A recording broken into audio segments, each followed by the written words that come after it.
Hello दोस्त, नमस्ते। आज हम देखने जा रहे हैं pressure uses of pressure gauge in the industry. अभी इंडस्ट्री में प्रेशर गेज हम कहाँ कहाँ यूज़ करते हैं, क्यों यूज़ करते हैं, इसके बारे में अपन जानने वाले हैं। तो देखिए दोस्तों, अभी प्रेशर गेज पंप के डिस्चार्ज में लगाते हैं। तो पंप के डिस्चार्ज में लगाने से हमें क्या फ़ायदा होता है? अगर सक्शन लाइन में लिक्विड लेवल नहीं है तो पंप ड्राई चलेगा। तो पंप ड्राई नहीं चलना चाहिए, इसके लिए हमको प्रेशर गेज इंडिकेट करेगा। तो और डिस्चार्ज में अगर सपोज डिस्चार्ज लाइन का वाल्व क्लोज है और पंप का डिस्चार्ज प्रेशर ओवर होके पंप डैमेज हो सकता है, इसलिए हमको प्रेशर गेज तुरंत इंडिकेट करेगा कि ओवर प्रेशर हो गया है। इसके लिए हमको पंप के डिस्चार्ज में प्रेशर गेज ज़रूरी होता है। और दूसरा एप्लीकेशन है वेसल। वेसल के ऊपर हमको प्रेशर गेज लगाना ज़रूरी होता है, क्योंकि वेसल का एक प्रेशर लिमिट होता है। वो लिमिट के ऊपर अगर प्रेशर गया तो एक्सीडेंट हो सकता है, टैंक ब्लास्ट हो सकती है। इसके लिए हमको वेसल के अंदर कितना प्रेशर है ये जानना ज़रूरी होता है। इसके लिए हमको वेसल में प्रेशर गेज लगाना होता है। और तीसरा एप्लीकेशन है पाइपलाइन। पाइपलाइन के अंदर कितना प्रेशर चल रहा है वो देखने के लिए भी हमको प्रेशर गेज ज़रूरी होता है। अगर हम प्रेशर गेज नहीं लगाएंगे और कोई गलती से कहीं पे ड्रेन या वेंट का वाल्व खोल दिया तो वो एक्सीडेंट हो सकता है। और दूसरी चीज़ है, सपोज़ हमें प्रोसेस के लिए कहीं पे लिक्विड या एयर ले रहे और वहाँ हमको मिल नहीं रहा है, लिक्विड या एयर नहीं मिल रहा है या कोई गैस नहीं मिल रहा है, तो हमको पता कैसे लगेगा कि लाइन में प्रेशर है या नहीं है? हम कहाँ से, कौन सा वाल्व बंद है, कहाँ लाइन डैमेज है, लाइन चोक है, ये हमको पता नहीं चलेगा। इसके लिए हमको लाइन में प्रेशर गेज ज़रूरी होता है।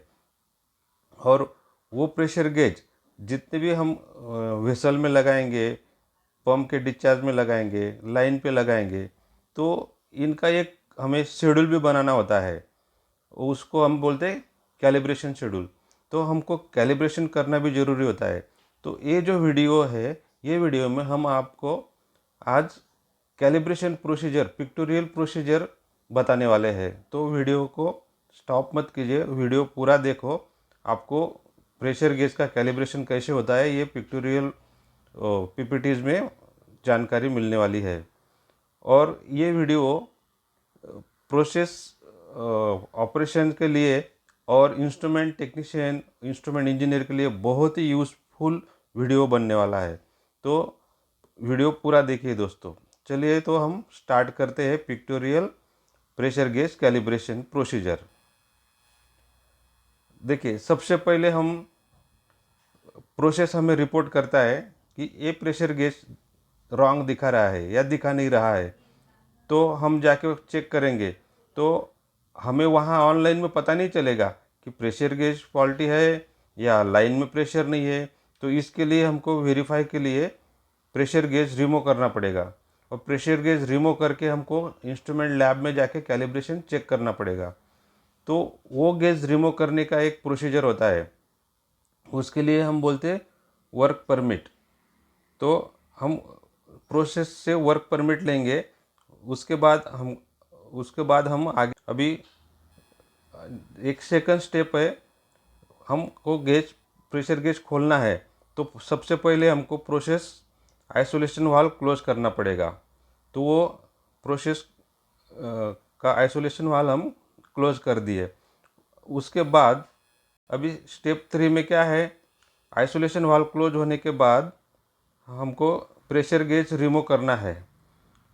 लाइन से रिमूव करने के बाद हमको इंस्ट्रूमेंट लैब में ले जाके डेड वेट टेस्टर में हमें वो गेज लगाना है। तो गेज लगाने से पहले हमको डेड वेट टेस्टर का कंडीशन चेक करना है। जैसे कि हमको सबसे पहले प्रेशर डेड वेट टेस्टर से प्रेशर रिलीज़ करना है। उसके बाद उसका ऑयल लेवल चेक करना है। ऑयल लेवल अगर सही है तो उसके बाद हमें मास्टर गेज वहाँ इंस्टॉल करना है। मास्टर गेज लगाने के बाद उसका जीरो चेक करना है। मास्टर जीरो उसका सही है, उसके बाद हमें जो गेज हमें कैलिब्रेशन के लिए निकाल के लाए प्रोसेस से, वो गेज हमें दूसरे एंड पे लगाना है। और वो गेज लगाने के बाद उसका भी जीरो हमें चेक करना है। अगर उसका जीरो सही नहीं है तो हमें जीरो सेट करना है। और दोनों मास्टर गेज और कैलिब्रेशन वाला गेज दोनों का जीरो सही होना ज़रूरी है। उसके बाद हम दोनों गेज का जीरो हम मैच करेंगे और उसके बाद हम ड्यूरेस टेस्टर में प्रेशर इंक्रीज़ करना हम शुरू करेंगे और प्रेशर जीरो से स्टार्ट करेंगे और दोनों गेज में इक्वल प्रेशर इंक्रीज होना चाहिए। उसके बाद हम प्रेशर गेज का जो फुल रेंज है, वो फुल रेंज यानी 100% तक हमें प्रेशर इंक्रीज करना है। और जो भी प्रेशर का रेंज है, प्रेशर गेज का रेंज सपोज हमारा 6 बार का गेज है, तो मास्टर गेज में भी 6 बार होना चाहिए और हमारे प्रेशर गेज में भी 6 बार दिखाना चाहिए। तो अगर वो मैच कर रहा है इसका मतलब हमारा गेज सही है। और उसके बाद हमें प्रेशर रिलीज करना है और वापस हमें जीरो चेक करना है। दोनों गेज का जीरो बराबर आना चाहिए। उसके बाद हमें ये स्टेप अगेन रिपीट करना है स्टेप 9 से।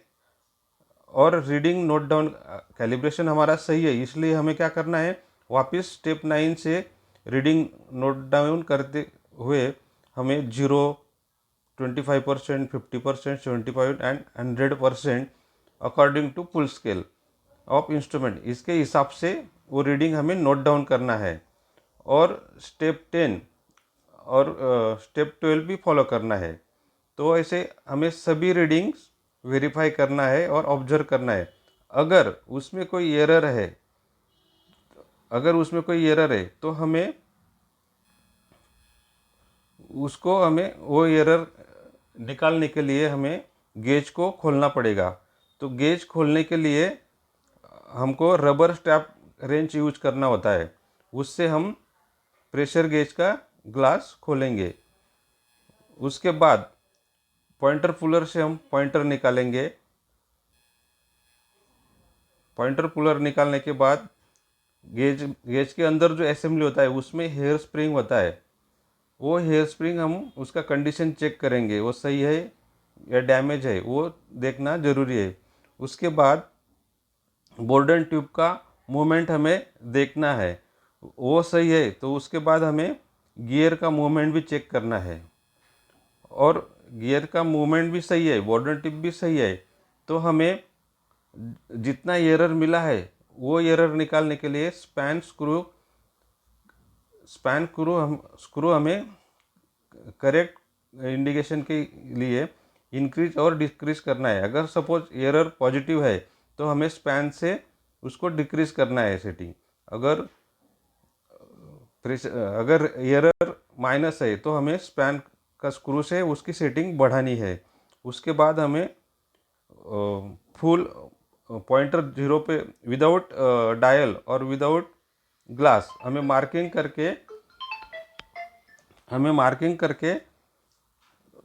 पॉइंटर लगा के पहले ऐसे ही चेक करना है, जैसे कि 0 और 100% रेंज अगर हमारा सही है इसका मतलब हमारा कैलिब्रेशन हो गया। उसके बाद हमें वापस स्केल और ग्लास की असेंबली करनी है। उसके बाद पॉइंटर स्केल लगाने के बाद पॉइंटर को हमें 0 पे सेट करना है। 0 सेट करने के बाद हमें again repeat step 11 all readings verify करना है वो मास्टर गेज के साथ, जैसे कि मैंने पहले बताया। और वो पूरे रीडिंग्स नोट डाउन करना है। उसके बाद अगर हमारी रीडिंग मास्टर गेज के साथ मैच हो रहा है तो हमें पूरे गेज को ग्लास को बॉक्स अप करके और पॉइंटर जीरो पे सेट करके ग्लास बॉक्स अप करके वापस हमें स्टेप 5 से 10 तक ऑल रीडिंग्स वेरीफाई करना है। और वो रीडिंग मैच होगा इसका मतलब हमारा कैलिब्रेशन 100% ओके है, ये हमें कंफर्म हो जाएगा। थैंक यू दोस्तों, वीडियो अच्छा लगा हो तो लाइक करो, शेयर करो और सब्सक्राइब करो। धन्यवाद।